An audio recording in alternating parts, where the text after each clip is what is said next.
Hi అండి, అందరికీ నమస్కారం. Welcome to our channel. సంతానం లేని దంపతులు ఆలయాల్లో ప్రత్యేక పూజలు నిర్వహిస్తూ ఉంటారు. ఈ ఆలయాన్ని దర్శించే వారికి సంతానం ఫలం కలుగుతుందని భక్తుల్లో నమ్మకం ఉంది. అయితే ఈ ఆలయం ఎక్కడుందో తెలుసుకుందామా మరి? ఆ ప్రాంతంలోనే కాదు, ఆ ఉమ్మడి రాష్ట్రంలోనే అక్కడ స్వయంభూ సుబ్రహ్మణ్య స్వామి వారి ఆలయానికి ప్రత్యేక విశిష్టత ఉందని చెప్పుకోవచ్చు. వివాహమైన తరువాత సంతానం లేని మహిళలు ఈ ఆలయం వద్దకు వచ్చి రాత్రి నిద్రిస్తే స్వామి కలలో ఒక ఫలాన్ని ఇచ్చినట్టు చిన్నపిల్లల మాదిరిగా కనిపించి వారికి గర్భఫలం అందిస్తారని చాలా ఏళ్ల నుంచి ఇక్కడ ఆనవాయితీగా వస్తుంది. ఇక పరమపావనమైన ఈ పుణ్యరోజు ముఖ్యంగా సుబ్రహ్మణ్య స్వామికి ఎంతో ప్రీతిపాత్రమైన సుబ్రహ్మణ్య షష్ఠి సందర్భంగా ఆ దివ్యక్షేత్రం ఇసుక వేస్తే రాలని విధంగా దర్శనమిచ్చింది.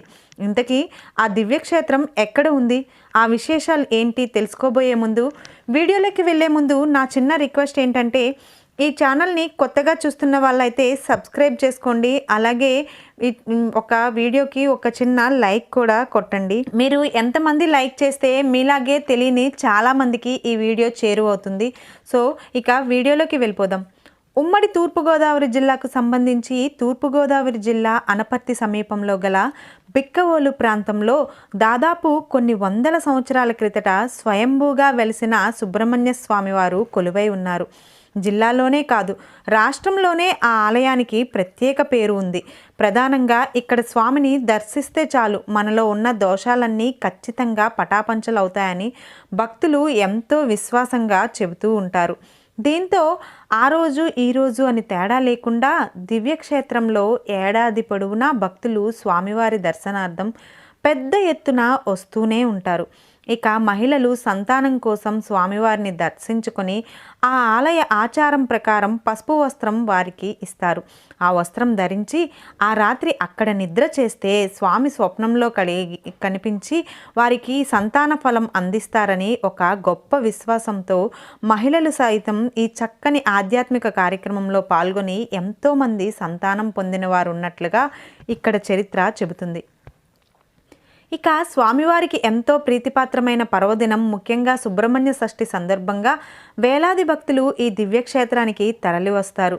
తెలుగు రాష్ట్రాల్లోనే ప్రత్యేకంగా పేరుగాంచిన ఈ ఆలయంలో వేకువజామున నుంచి స్వామివారిని దర్శించుకునేందుకు భక్తులు బారులు తీరారు. అదేవిధంగా రాత్రి ఈ ఆలయానికి చేరుకొని సంతానం లేని అనేక మంది మహిళలు ఆలయ ఆనవాయితీ ప్రకారం పసుపు చీర ధరించి స్వామి స్వప్నంలో కనిపిస్తారని ఆలయంలో గోడ వద్ద పడుకొని స్వామివారి స్వప్నం కోసం ఎదురు చూసిన ఘట్టం కూడా చాలా ప్రత్యేకమైనదిగా ఈ ప్రాంతంలో చెప్పుకోవచ్చు. మరోపక్క స్వామివారికి ఎంతో ప్రీతిపాత్రమైన పర్వదినం కావడంతో అర్చక స్వాములు సప్తనది జలాలతో స్వామివారిని మూల్ విరాటకు అభిషేకం నిర్వహించి పంచామృత అభిషేకం నిర్వహించి నెమలి వాహనంపై అందమైన అలంకరణ స్వామివారికి అలంకరింపచేసి భక్తులకు దర్శన భాగ్యం కల్పిస్తారు. భక్తులంతా నెమలి వాహనంపై కనిపిస్తున్న సుబ్రహ్మణ్య స్వామి వారిని సుబ్రహ్మణ్య స్వామి షష్ఠి సందర్భంగా వేలాదిగా దర్శించి ఆధ్యాత్మికతను ఆనందాన్ని పొందుతారు. ప్రజాప్రతినిధులు, ఆలయ అధికారులతో పాటు స్థానిక పోలీసులు సైతం భద్రత ప్రత్యేకంగా ఏర్పాటు చేస్తారు. ఎందుకంటే పెద్ద ఎత్తున ఈ దివ్యక్షేత్రానికి తరలి వస్తుంటారు. మామూలు రోజులనే భక్తులు పెద్ద ఎత్తున వస్తుంటారు. ఇక స్వామివారికి ఇష్టమైన పర్వదినం నాడు కావడంతో ఇంకా ఎక్కువ మంది రావడంతో అసౌకర్యాలు తలెత్తకుండా ప్రత్యేకంగా పర్యవేక్షిస్తుంటారు. ఇదండి మరి ఈ స్వామివారి ఆలయానికి మీరు కూడా వెళ్ళి ఆ స్వామివారి వైభవాన్ని దర్శించి రండి. అలాగే ఎవరైనా సంతానం లేకుండా బాధపడినట్లయితే ఒక్కసారి ఇక్కడికి కూడా వెళ్ళి ఒక్కసారి మీ అదృష్టాన్ని పరీక్షించుకొని స్వామివారి దర్శన భాగ్యాన్ని పొందుతారని అనుకుంటున్నాను. ఈ వీడియో మీకు నచ్చిందని అనుకుంటున్నాను. వీడియో నచ్చినట్టయితే లైక్ చేయండి. అలాగే ఎవరికైనా ఉపయోగపడవచ్చు కాబట్టి మీ ఫ్రెండ్స్ అండ్ ఫ్యామిలీ మెంబర్స్లో ఎవరికైనా ఇటువంటి సమస్య కానీ ఇటువంటి ఆదరణ కానీ ఉంటే తప్పకుండా వారికి షేర్ చేయండి. Thanks for watching.